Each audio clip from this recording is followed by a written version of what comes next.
Let's get to audience questions for the week. One that, in many forms, has been on a lot of people's minds, which I am sort of consolidating into one question is this the start of a new global recession? And the answer is maybe. We don't know. And as I've told you before, economists and people in general are very, very bad at, predicting the economy in general. Here's what we do know, and here are a few thoughts on this. Number one, the system we have has booms and busts. That goes back a very long time. So every year that we don't have a bust, we don't have a downturn, we are a year closer to the next downturn. I've been saying this since 2014, something like that on the program. There were people predicting it would be in 2016. There were people predicting it would be in 2017. I've never predicted exactly when it would be. I've said at some point there is going to be a downturn. Right now, we find ourselves in this very precarious situation with multiple record downturns and then erratic sort of partial recoveries in the stock market. The stock market is not the economy, but certainly when you were looking at multiple 1,000-point swings in a single day, one way or the other, that is a sign that we have a very fragile situation. Number two, the virus stuff, of course.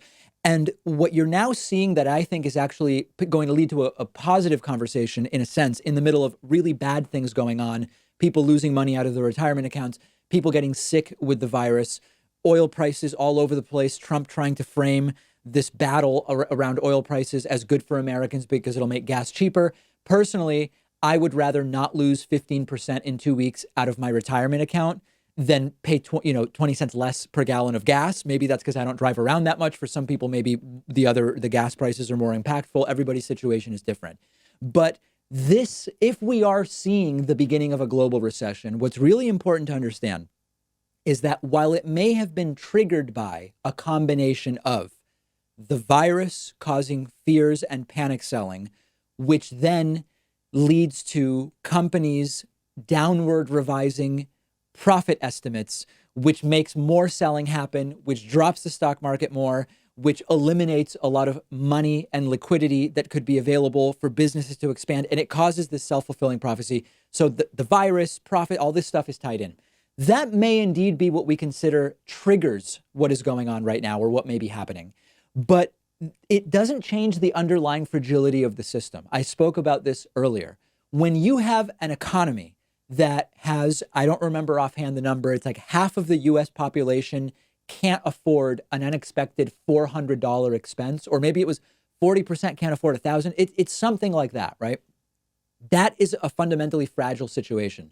So when you have a president bragging about wages are up 1.5% or whatever the case may be, that doesn't change if cost of living is up, that people are living on the edge. People are living paycheck to paycheck.